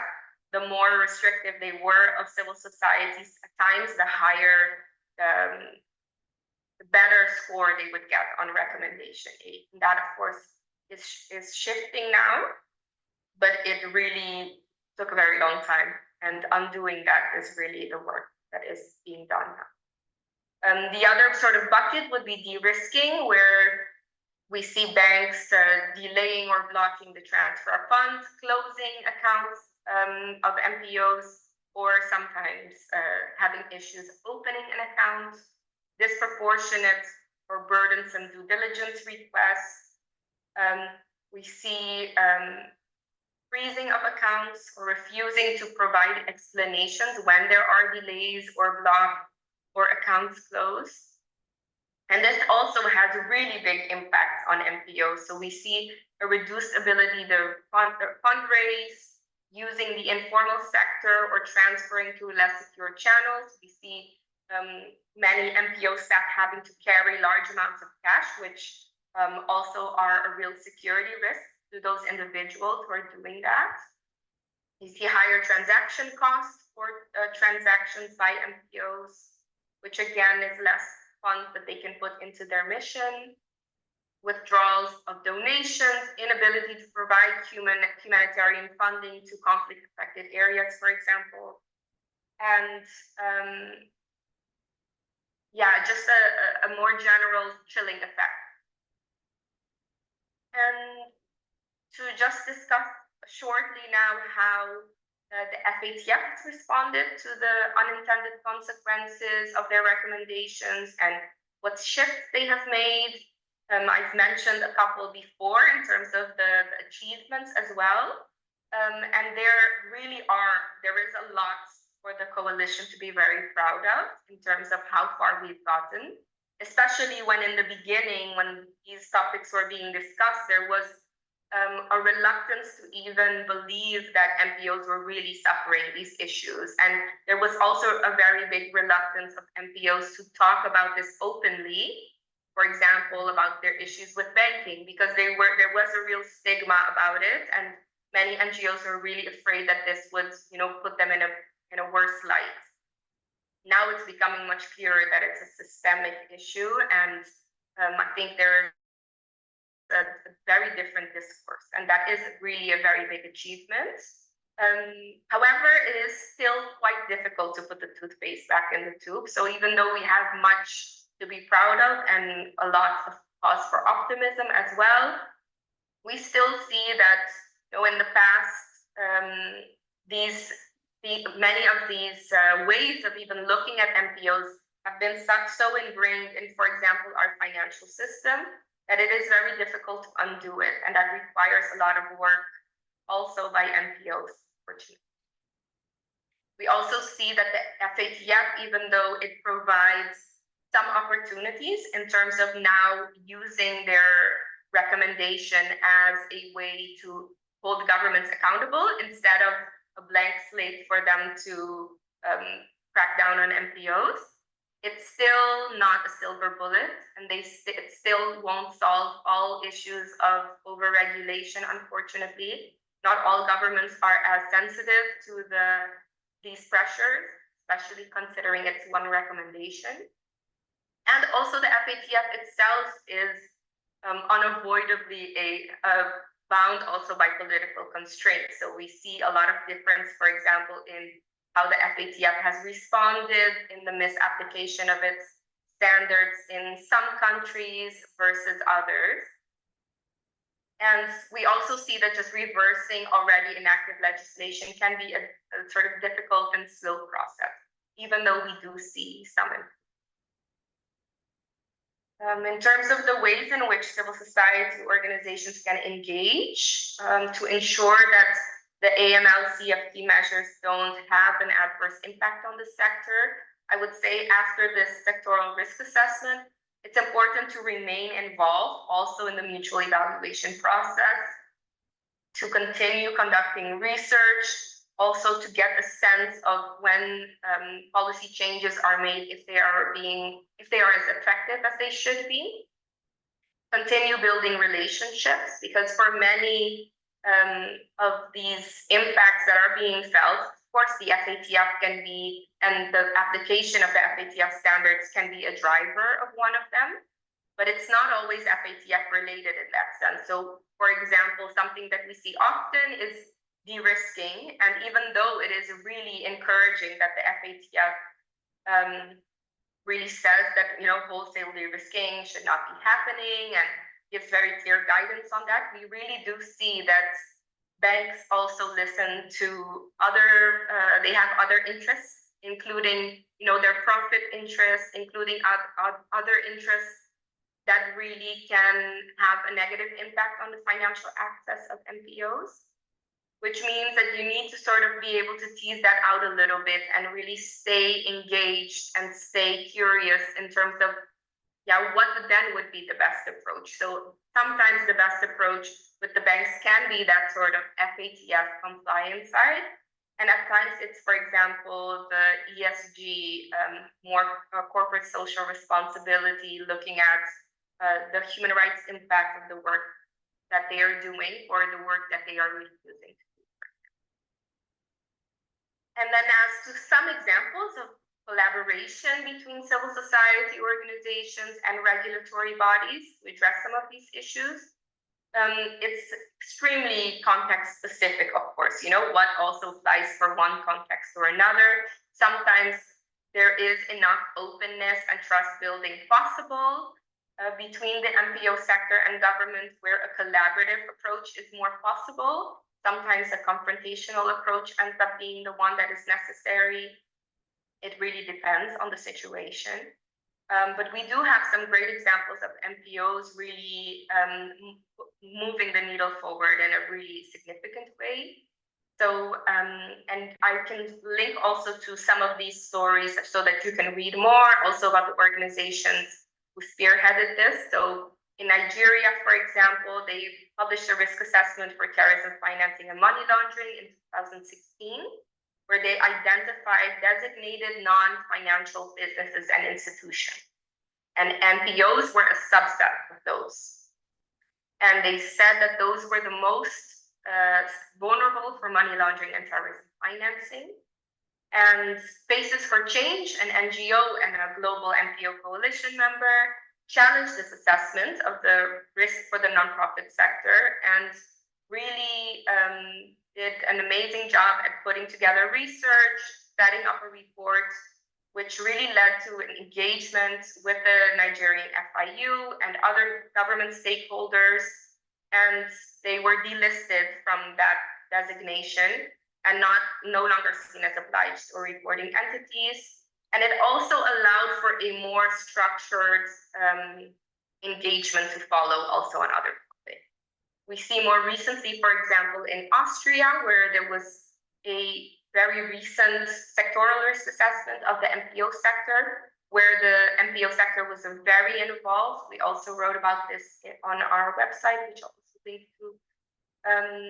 And their involvement really very much, even the Ministry of Finance acknowledged that they really had some blind spots to NPOs in terms of really how much self-regulatory work NPO sector already does and how those really match with many of the questions that they were already asking, but they were just slightly different. So instead of having NPOs enact even more regulatory measures, they just saw where those were complementary. And in the end, they ended up designating only 0.06% of the sector at risk for terrorism financing. And what was very interesting about the way that they did it was that they looked at risk only via programs, not entire organizations. So you could be a low-risk organization and have maybe one that is a more higher risk program, for example, in a high-risk area, but that it shouldn't necessarily be the way that your entire organization is, which is very interesting. In the Netherlands, where I live, and the Human Security Collective is also a part of this, we have run the roundtable on financial access for NPOs for many years now. It includes the Ministry of Finance, Ministry of Foreign Affairs, they're a large donor to NGOs, a big group of umbrella organizations and also individual NPOs, the Banking Association, the Dutch Banking Association, and a variety of Dutch banks. We've been coming together for some years now and really have seen some improvements. You know, we've also been involved in the sectoral risk assessment. We've conducted a lot of research, looking at the impact of sanctions, but also looking at the impact, for example, of de-risking on NPOs. We've also worked together with banks to provide better information to NPOs, because in the Netherlands, for example, the marketing towards NPOs used to be you can open a bank account in 15 minutes, and then it would take 9 months, and people would be very confused about why they were being looked at, you know, suspiciously. And now there is much more information also on what makes an organization risky in the eyes of the bank, so that also there is better mutual understanding. And then more recently, the Dutch Banking Association, with support of the Dutch regulator and banking supervisor, have created the NPO sector standards, which the banks are now implementing, which also is saying more clearly when a certain factor of an NPO is risk lowering or with risk hiring, I guess. So it depends, for example, on the size of the organization, where the organization is working, and it hopes to sort of alleviate some of the issues that organizations are facing now. It is being monitored. We're currently in the phase of doing some research about the impacts of it and making sure that it really is sort of like the appropriate tool. And we will keep you posted on how that goes. But it's been a very constructive place to meet, both to discuss really bigger systemic issues, as well as to find solutions for individual organizations facing issues with individual banks. So we've also been able to make those practical connections.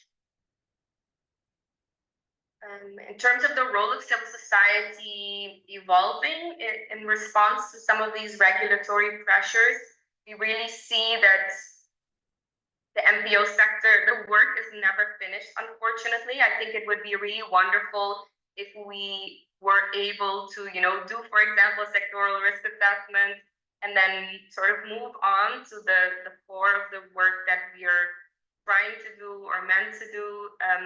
But unfortunately, we see that the scope of the problem is so big and so complex that it really does require a sustained effort to be able to ensure that the operating space for civil society stays open. I think what's really important there also is that the diversity of civil society organizations is at the table, also when discussing solutions, because what we have seen in the past is that different solutions work for different types of organizations. So what maybe might serve a larger organization and what might be doable for them in terms of, for example, compliance might not be for a smaller organization and might end up having really adverse impacts on the opening or starting of small organizations, which really is the bedrock of civil society, you know, people's ability to feel really inspired and to gather together and to work on an issue that they're really interested in. And it's really important that we also involve those types of organizations, and so that we do not sort of repeat the mistakes of the past where there wasn't enough thought being given to, you know, for example, recommendation 8, and we've seen the unintended consequences that have come from that. It's important that we really sort of, when coming up with new solutions, are very diligent in making sure that there are enough voices there that really capture the diversity that civil society really is, because the NPO sector might be called a sector, but it's extremely diverse, and it's important that those. And in terms of what civil society organizations can do to address the possible vulnerability to terrorism financing risk, what I would say there is, have a robust accountability policy and practices. That's really important. Be aware of your risk, but it's also important to mention that the goal is not to go 0% risk. That doesn't exist, definitely not in our line of work. And striving for that would lead us to work in a bubble. So it would put a lot of the important work that is being done in really difficult contexts in jeopardy. So holistic sense of the risk and where the risks are, and plan proportional risk mitigation measures. Thank you so much for having me, and I will share also some of the resources and link with you. Thank you. Thank you. I know at the beginning I didn't quite give you a short bio on Talia and who she represents, so let me do that. She's a program manager at the Human Security Collective, working on issues related to de-risking and the effects of counter-terrorism financing measures on civil society and human rights. As part of her work, she conducts research and capacity building and engages in multi-stakeholder processes such as the Global NPO Coalition on the FATF and the Dutch Roundtable on Financial Access for NPOs. So just, I realized as she was starting to talk, she's coming with the European perspectives, but we're at iNYATHELO, and some of our NPO working group members do participate in the Global NPO Coalition meetings, so that we at least get some perspectives of how things are being done in other parts of the world. So I think that was great. What I really appreciated is the fact that she says not all NPOs are alike, and then to bring in the diversity so that you get more insights around the table. And of course, the other big one is not to make the mistakes of the past. She, of course, told us that they started this process in 2016. Ben will probably know about that. But she did then reinforce the messaging from Lizzie as well as from Ben that not all NPOs are alike, and that, the approach would certainly be different. The risk is also different for the different categories of NGOs. She also made some great examples of how they dealt with some of the recommendations made in Lizzie's presentations. And so there were, in my view, quite a lot of lessons here to be learned and to be continued to be learned. So I want to say thank you to Talia in her absence. And I'm now going to be handing over to Anne Bown, one of our NPO working group members and a consultant to the non-profit sector. And Anne, I'm going to hand this over to you. There's some questions that were posed in the chat. Jocelyn has passed these questions on to Anne. Over to you, Anne. Thank you very much. Thank you very much as well. And thank you to our three very good speakers that went before. A lot of information, a lot of questions.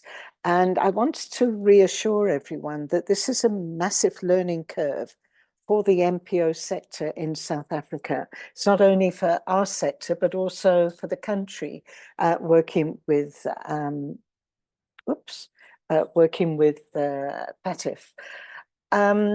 Just before we move on to the questions, Ben, thank you for adding the fact that you were previously a fundraiser in your former life, and that you'd worked on the registration processes for charity at the Charity Commission, because this gives us confidence that you are someone that understands where we're all coming from with our concerns. Thank you also, Lizzie, because you've given us more insights into the work of the Financial Intelligence Center, which very few of us understood until we started reacting with you. And also, Talia, as Ferrell's just shared with you a lot of her background, but I want to reiterate the amazing work from the International Center for Nonprofit Law and the global coalition of NPOs that Talia referred to. They are pushing FATF to be very aware of the work of the NPOs and how sensitive we are with human rights. And I know there was a couple of questions as well in the chat on this. I think it was from Karen Pillay. Karen, yes, those two organizations have the ear of FATF, and FATF are responding and understanding that a lot of their hard lines have to be softened, particularly when it affects the NPO sector, and the same with the banking sector. So I just wanted to add that before we start taking the questions. So we were asked, can you give a case history of violations in this respect? I think that was a no, not yet. And no one's gone to jail. No one's in orange overalls yet. Is RSA considered to have a terrorism risk? Well, it's medium. That's what we saw there. What are the effects socially and financially of money laundering and financing of terrorism? Yeah, I mean, look, the economic downturn in the country could be a part of the grey listing, which impacts on the work that we do in our communities. So that's why, as NPOs, we need to sit up and take notice. One of the questions in the chat, I think it came from Vanessa Ben, not Bill, Bill and Ben, was about why was the report only on terrorist financing and why didn't it cover anti-money laundering? And also there's another aspect to this is the non-proliferation, which is to do with nuclear products that are being run through NPOs into terrorism or through money laundering. We didn't even touch on those. So those are things for another day, but maybe Ben, when you get your chance, you can respond to that. How can NPOs protect themselves from being victims of financial crimes? Well, we come back to internal documents, which Lizzie referred to quite extensively from that list of what can NPOs do. And maybe we need to start coming up with some templates of policies or something along those lines. Ben or Lizzie, I don't know if you've got any thoughts on how one could do that as a collective to produce some templates for NPOs to look at. Obviously, one way of protecting ourselves is to have strong board members, people that ask the tough questions and keep an eye on everything and don't just arrive for tea on a monthly basis.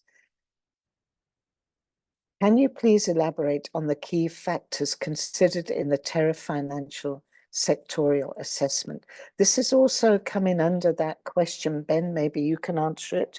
How do you define who's a terrorist? And I think a terrorist organization, and who's maybe a protester or an activist.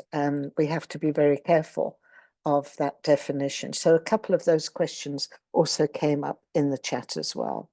How can NPOs be assisted in understanding the risk? Well, again, one of the questions was asked, what about training and awareness? Has it started? And I think Lizzie did mention that she had interacted with the DSD already on this, but webinars like we're doing today, we hope to host more of these, and how the work with FATF and FIC dovetails with the NPO Directorate and the NPO Act and the newly revised NPO policy that should be ready by next year. That's how we would identify the risk. When will the next TFSRA be conducted? This is the million-dollar question. Lizzie, I think you mentioned that an advisory panel would need to be formed. And the other question would be, how often should there be a review? Should it be annually, every 3 years, or how should it? What are the recommendations of that?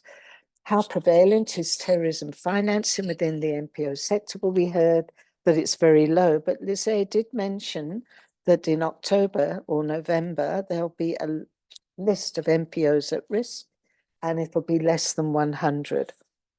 So if you consider that we have maybe nearly 300,000 registered non-profits, that's not including the trusts, that's not including the NPCs or the unregistered, 100 is very small.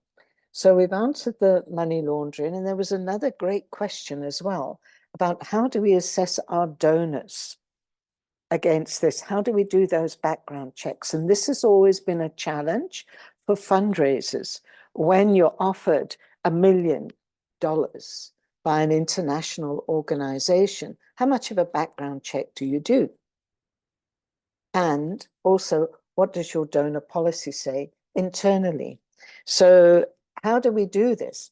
Donors check us out. How do we check them out? And this is something that we should always be doing. Quid pro quo is a really good term to use for that. Is funding to the NPO sector at risk? Well, yes, because it affects the economy of the country, and that affects the corporates, that affects the individuals.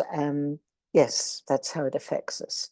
Why the NPO sector specifically? It's not correct. There are risk-based assessments on other areas. Lizette did mention that there's some shortcomings on some of the recommendations. And in a recent article in the news, lawyers and estate agents were the ones that were actually dodging, getting their lists together and doing their assessment. So yeah, that's one of the highlights there, but it's not just the NPO sector. So ranking of medium risk, we did ask that question a couple of times. And let's see here, there's a couple of others.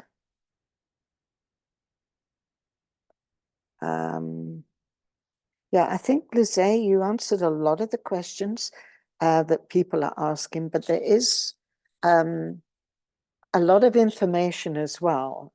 So if things are repeated a bit, we apologize, but because there was a lot in your presentation. The capacity training, I think about the donor funding and the risk there, we've looked at that. Yeah, I think we covered all the questions that everybody asked. So Ben, could you go first with asking a couple of those questions, and then Lizette? Thank you. Sure. Okay. So the first thing I'm going to do, there's been a couple of questions already about, one was about some of the policies or templates that we might use. And there was a question also about doing donor due diligence. I'm just now posting into the chat, which hopefully has now come through, a link to a document, which I think is very useful. Has it gone through? Oh no, I need to post it to everybody. Here we go. Let me try again. There we are. So if you click on that, that will open up what is developed by an organization in North Macedonia, who I worked with on their risk assessment there. The FIU, the authorities in Macedonia, and this NGO called Connect, and the European Centre for Not-for-Profit Law, and I also helped produce this handbook for non-profit organizations on dealing with terrorist financing or exposure to money laundering and terrorist financing. Now, I just want to make a distinction here. The most important step in dealing with terrorist financing is having well-run NPOs. Dealing with any kind of criminality, well-run NPOs is the first and most important line of defense. Most of the defenses against any kind of criminal activity, including terrorist financing, is the general stuff you would do to run yourself well. Good governance, good financial management, good project management. This is what we call TF relevant activities. In other words, these are things that you can do to protect yourself against terrorist financing, but these are also good practice things that you would do as a well-run organization anyway. Now, there's a couple of specific TF-specific things that NPOs would do. So these are measures you would take if you have a terrorist financing risk. One of them is this issue of due diligence of your donors, of your partners, of your beneficiaries, recognizing when you need to do more checks on them, on what kind of checks you would need to do. Now, there's no one-size-fits-all solution here, because every one of you is different, all your donors are different. You need to recognize when something is potentially riskier and when you may need to take those extra steps. This handbook that I've added the link to covers all of that kind of stuff in detail. when you might need to identify, how you can identify when those extra steps may be needed, and what extra steps you need to be taken. The handbook it's in English, by the way. It is written for the Macedonian context, but a lot of the measures in there are universally relevant. So I would encourage you to look at that, particularly if you are the kind of organization that has been identified as potentially being more exposed to terrorist financing risks by that risk assessment that we mentioned. The other thing I want to touch on, we spoke about, there's a couple of questions there about why terrorist financing and not money laundering or proliferation financing, and issues around that. Now, this is somewhat, and also I kind of wanted to kind of also, I think, whilst I talk about this as well, I'll also get into the issue of are NPOs being treated differently to other types of organization? So historically, FATF, when it first started looking at terrorist financing after 9/11, it had NPOs down as being particularly vulnerable to terrorist financing abuse. That phrase, particularly vulnerable, doesn't exist anymore. It's nowhere in FATF, and it's been shifting ever since 2001 towards this much more risk-based and targeted approach, which we've seen in the latest reforms as being very much adopted, that you need to actually make sure that your measures do not disrupt legitimate NPO activity. But it all came, NPOs were never part of the discussion of FATF. FATF was founded as a money laundering organization, an anti-money laundering organization in 1989. And at first, that was all it focused on. After 9/11, it then expanded its remit to include terrorist financing.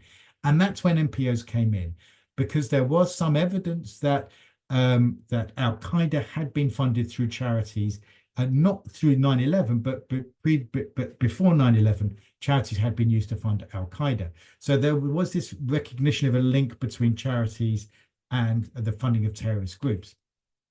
Now, since then, our understanding has increased a great deal, and we have a much more nuanced understanding of what that risk is, and the fact that for most NPOs, there is little or no risk at all. But that's why terrorist financing why it only looks at terrorist financing. Money laundering can occur within NPOs, and in fact, I did some research on this for the European Union Global Facility, which you can find online. It's not a huge problem. I wouldn't say it's systemic. It does vary from country to country, but that is considered as part of a country's general review or assessment of money laundering risks. So a country, it does an overall risk assessment of both terrorist financing and money laundering across its whole economy. And that will look at so the NPOs and money laundering will be considered as part of that general risk assessment. It's called a national risk assessment. The sector-specific risk assessment for NPOs comes under FATF's terrorist financing measures, which is why it only looks at terrorist financing. So it's this historical legacy. There's been a lot of discussion about this recently. Some argue it doesn't make a great deal of sense, but that's the position we're in. The issue of the other thing I wanted to say, just in terms of the kind of the listing. So NPOs to some extent they are being singled out, but they have the least burdensome of any of the singled out categories. There are effectively 4 categories within FATF. Financial institutions, banks, and other similar types of organizations have by far the greatest burden. Then there's a second tier, which Talia mentioned, of what are called DNFBPs, designated non-financial businesses. We mentioned real estate agencies, precious metal jewelers, casinos. There's 6 or 7 of them. They have the second most obligations. Then we have NPOs. And so the obligations on NPOs are the third and the lowest out of all of those sectors that FATF specifically picks on. But there are a bunch of other organizations, just normal commercial organizations, which are not DNFBPs and which are not financial institutions, which aren't singled out at all by FATF. And there is some argument by the Global NPO Coalition on FATF that there should be equivalence, that NPOs should be treated like any other commercial entity and shouldn't really be singled out at all. That debate has been going on at a global level. I don't think anything's going to change in the near term. And there's the latest round of reforms didn't see any significant change. So, yeah, I mean, NPOs, you can grumble a little bit that you are singled out, but you get the least burdensome set of requirements thrown on you out of any of those entities that are singled out. Just to mention, we did speak about this issue of terrorism and the definition of terrorism, which which I addressed before. It's not defined globally. It's down for individual countries to do that. Okay, Thank you, Ben. Thank you, Ben. And Lizette, could you come in and respond to a couple of those questions? Certainly, and thank you for those excellent questions. I think we can spend many a webinar unpacking them further, which is always an excellent indication that people actually take interest in the subject and would like to find out more. So I included in my presentation, I think 13 or 14 links to relevant documents, reports.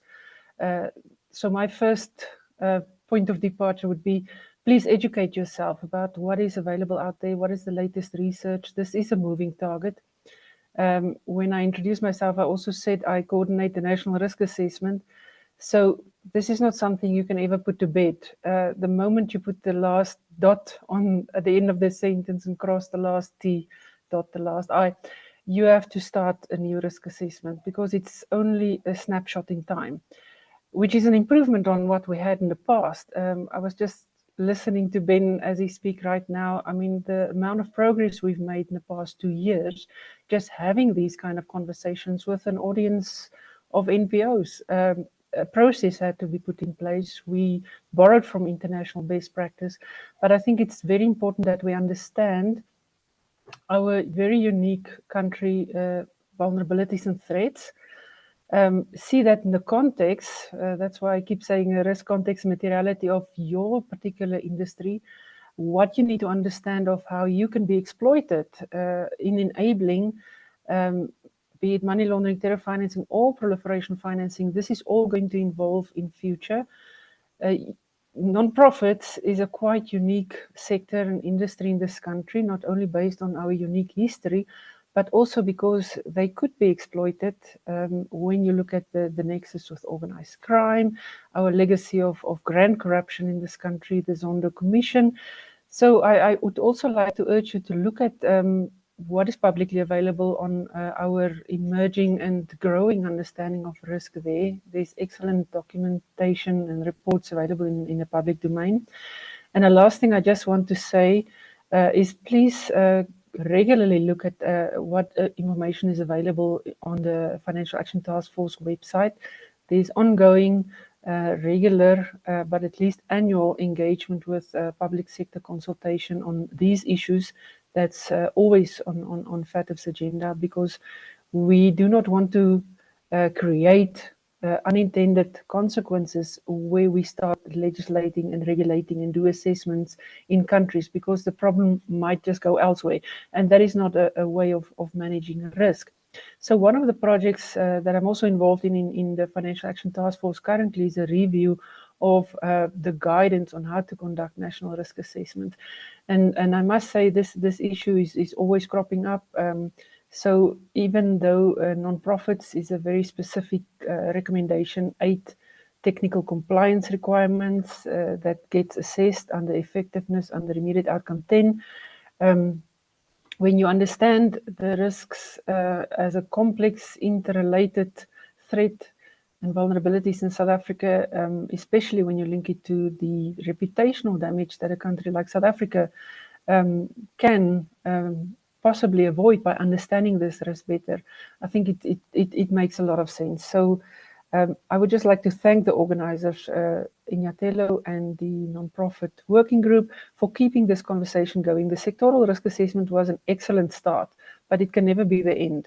And we depend on each and every individual contributor for their views, their perceptions. Keep asking the difficult questions, because if we don't put the pressure where it should be, with governments, with the policy advisors, with the standard setter, and keep that pressure to say, but this is having unintended consequences in a country like South Africa. Last thing I just want to say is, please don't expect a list of NPOs that's red flag. That might never happen. Whenever that report become available, these are intelligence investigations. It's ongoing law enforcement concerns. And some of these cases, as you might know, will take years to follow up and would have far-reaching consequences. So I think the more important factor is just to understand that even though this is a very small number, and in context with our bigger problems, it might not be the biggest problem, but it might have bearing and cross-reference impacts on a number of other activities. And this is something that is important to all of us. I think we need to make our sector safe from exploitation, be aware of how it can be exploited, and when there is a suspicion, raise the red flag, ring the bell, talk amongst yourselves in your umbrella organizations, and approach the FIC in a voluntary capacity to raise this. There's no expectation of NPOs to be investigators, and you're not law enforcement. Raise this with the applicable institutions to carry it further, to start the investigations, to conduct the prosecutions, and if there's confiscations to be made, so that we can demonstrate as a country that this is something we take serious. Thank you again. Wow, thank you. Thank you for that. Can you just remind us about the facility that you have for nonprofits to not whistleblow per se, but report if they suspect that there's any money laundering? Certainly, there is a guidance. There's a guidance product developed by the Financial Intelligence Centre's Compliance and Prevention Division.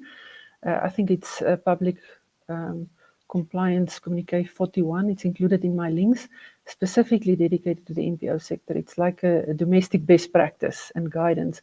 And there's a section dealing with how to conduct voluntary reports to the FIC. Again, this is not a requirement in terms of the Financial Intelligence Center Act, but just as any individual and organization out there, if there's a suspicion, if you come across something that's of concern, raise the alarm bells, put it across to the correct authorities, and most welcome to contact the FIC directly. We've also got a call center, so if there's any emails, it can be directed or for call-ins, but also for further engagement. I think this is an excellent opportunity to start that conversation, because the eyes and ears is out there with the NPOs themselves. Thanks. Wonderful, thank you. So everybody, you heard that. You've got to be the eyes and ears. And there was also, just to quickly add on to that, there was a question asked, does the FAT have a policy to protect NPOs? No, they don't. NPOs have to do this for themselves. And that's why we have to have meetings like this. So if we feel that the FATF is getting too heavy-handed on the sector, then we work through our international teams that, as we mentioned earlier, the Global NPO Coalition and the ICNL in Washington. So thank you very much. Over to you, Farrell, for closure. Thank you. Thank you. I wish we didn't have to close, but yeah, all good things come to an end, I suppose. So we have reached the end of our webinar, and I would like to express our sincere gratitude to our expert panelists, Ben, Lizzie, as well as Talia. And it's been very, very insightful. The presentations will be available, as we said earlier on, but there's been so much knowledge shared and new information that some of us were not aware of. And there's obviously still a lot of work to be done. So again, a special thank you to Anne. Anne, with your expert moderation, that was very good. You did do us proud. And we will be dealing with some of those questions in the background. We will continue to engage Ben, Lizzie, and Talia and others as we, unpack things a little bit more. The work is by no means done. And then also to just say that we will be making the recording available.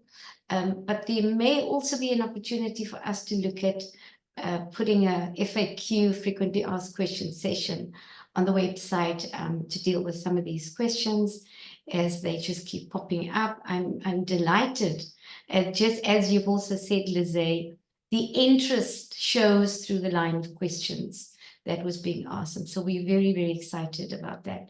And we would encourage everybody, please, to continue, keep an eye out.